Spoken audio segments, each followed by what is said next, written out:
माझे पती परमेश्वर आहात ना तुम्ही? तेच. बरं मला एक सांगा, तुम्हाला सांगितलं कोणावर हे मी म्हणजे प्रेग्नेंट आहे म्हणून? गौती गुरुजी घरी गेलो. गौती गुरुजी मग काय झालं?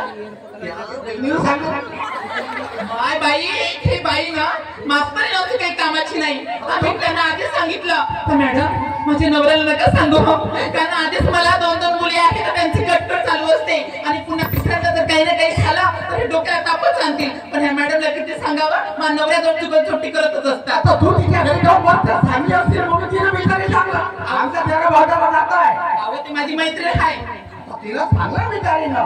मी फक्त विचारलो वहिनी तिने सगळ्या मुलं पेज आणून दे. बरं हे बघ मला नाही का मी अजून थोडस पेज जास्त नाही नका पिऊ. पण आता खाली हा 2 पोळी झाली. बकरी आपल्या ह्या 2 झाले. आता आपल्याला एक छापला पाहिजे ना. हे बघा, मुलगा होणं किंवा मुलगी होणं हे ना तुमच्या हातात आहे ना माझ्या हातात आहे. समजलं का? अहो जे मुलगा झालं तरी आपल्याला घ्यावंच लागेल पदरात आणि मुलगी झाली तर तिचा स्वीकार करावाच लागेल. तुम्ही असा विचार का बरं करता? नाही ओ ह्या 2 पोरी आहे. कोणी लोकांना विचारू, कोणत्याही बाहेर विचार बरं तू 2 पोरीवर एक पोरगा पाहिजे का काय? आता मी त्या ठिकाणी माझ्या मित्राला बोलावतो. अरे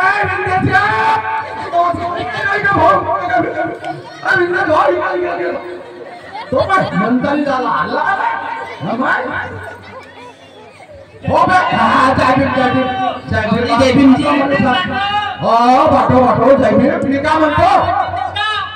आता मला सांग, आता दोघांच्या नवरा बायकोच्या गोष्टी आता तुले माहिती 2 पोरी आहेत. आता मी म्हणतो का तिसरा काही पोरगा झाला हो का नाही? आता ह्या 2 पोरी आहेत, तो एक टेन्शन आहे. तिसरा पोरगा होईल तर चांगला राहील का? नाही पण भातो माले सांग अन तिसरी माझ्या बहिणीला पोरगी झाली तर मग काकरशील का? नाही मला पोरगी पाहिजे नाही. नाही पोरगी पाहिजे तर काच्या पोटून काढले मशीन हो का माझी बहीण काय? नाही काय धरण लावायची हो का? गहू टाकला का पिटली घ्या. आता मी 2 पोरीच्या पोटी एक पोरगा कोणालाही वाटते भाऊ. आता बरेचसे लोक गाणे अभ्यास नाही करत जाऊन त्याला बाई 2 झाल्या आता तिसरा होईल, 3 पोरी झाल्या तर 4था होईल. ते एक काले माझ्या मित्राने असं सांगलं म्हणते जर म्हणजे पोरगी आहे का पोरगा आहे तर चांगल्या म्हणजे डॉक्टर जा म्हणते. नाही मी पता घेता गेला मी ठेवून ठेवतो कारण 2 पोरी आहेत ना मला गाडी का म्हणतो.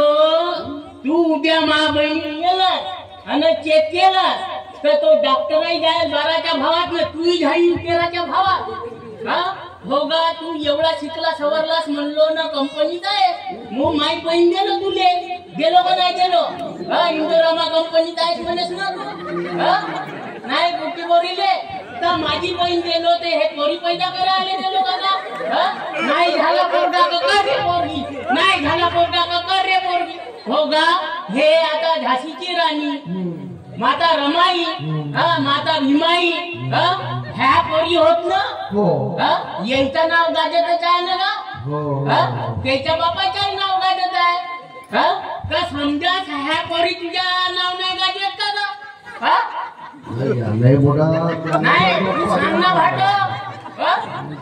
नाही तर ह्या लोकायला विचारतो म्हणजे माझ्या बहिणीला तू पोरीच कर म्हण. आता तू मला सांगला तू घरच्या आता आम्ही दोघं नवरा बायको उद्या माझी बहीण आली मागं तर तू आहेस ना मी आहे सांगतो घरी बोलतो. चल जय भीम बाटो. जय भीम. बाय काय म्हणलं तर हाय भाऊ. चल येतो बाय. हो भाऊ जेवण वगैरे करून जाते का? राव ते आता मग येतो तू गाडी. हा हे भाऊ म्हणजे मोठा सादर कळले का? दिवाळीला येतो म्हणजे कळले का माझ्या भावाचे विचार? समजले का तुम्हाला? हो होच करावं लागलं. हो हो नाही हे बघा, उकिला तू म्हणजे म्हणायचं काय आहे तुम्हाला? मला एवढं तुम्हाला आहे चांगल्या गाणे नागपूरच्या दवाखान्यात जाऊ आणि तिथे नाही का आमचा टेस्ट करू पोरगा का पोरगी का पाहून जाऊ. हे बघा तुम्ही मला बोलू दे मला बोलू दे. काय आपलं जाऊ दे पक्का पक्का पोरगा असाल घेऊ आणि पोरगी असाल डॉक्टरला सांगू. हे बघा मी असे काही फालतू भानगडीत पडणार नाही आणि मी दवाखान्यात येणार नाही. जे काही आहे ते माझं आहे आणि माझं राहणारच. मुलगा असला तर मी स्वीकार करेन आणि मुलगी असले तर स्वीकारच करेन मी. समजलं का? कोणी कोणता तीर्मार करतं? अवे तुम्हाला काय समजते हो? पोरी पोरी पोरी पोरी नाचवता. ही बाई होते मग तुम्ही पैदा झाले तर तुम्हाला पुरी मात्र नाही भोगलं असं समजलं का? पोरगा म्हणजे वंशाचा दिवा माहिती आहे? हो आणि पोरी नाव काय झालं? हो त्या सुद्धा मुली चांगलं नाव कमवतात. समजलं का? आणि तुम्ही आज एक देशाची राष्ट्रपती सुद्धा ती एक महिलाचा याचं भान ठेवा.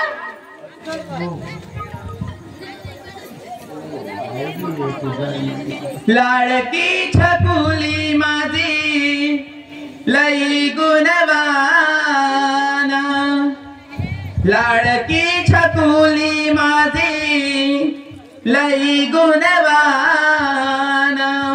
एक एक पैसा मिळवून एक एक पैसा मिळवून तुला शिकवीना, एक एक पैसा मिळवून तुला शिकवीना, लाडकी छकुली माझी लई गुणवाना, लाडकी छकुली माझी लई गुणवाना, एक एक पैसा मिळवून एक एक पैसा मिळवून तुला शिकवीना, एक एक पैसा मिळवून तुला शिकवीना.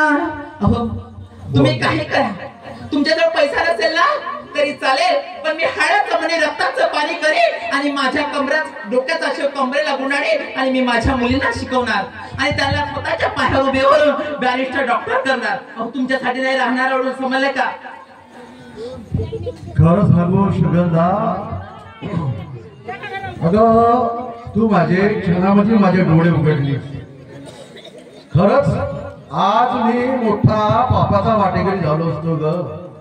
कारण माझ्या मनामध्ये जो घोर पाप आला होता की 2 मुलींच्या बाद एक मुलगा मला पाहिजे आणि मला हवंय, आणि आज तू माझे डोळे उघडून घेतलीस.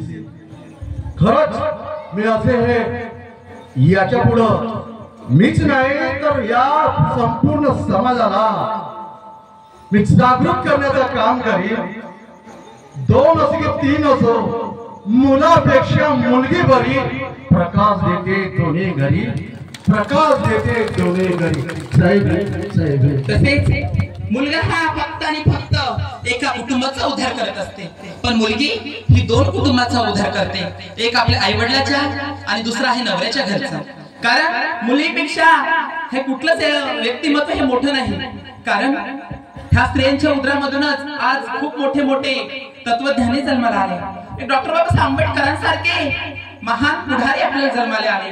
तसेच तथागत गौतम बुद्ध यांनी सुद्धा सत्याचा मार्ग अवलंबला आणि त्यांनी आपला राज त्याग करून आपल्याला चांगला शांतीचा मार्ग अवलंबायला सांगितला. पण तुम्ही आज सुधारले, तुमचं मोठेपण मला खूप चांगलं वाटलं आणि तुम्ही ना आज जो मला सांगितलं, मला समजून घेतलं. माझ्या व्यथा, माझ्या भावना ज्या तुमच्यापर्यंत पोहोचल्या यातच मला समाधान आहे. धन्यवाद. एक वेळेवरची कल्पना सुचली होती, कारण आमचे कलाकार आलेले नव्हते आणि वेळेवर एक छोटस काहीतरी करावं मनोरंजनावर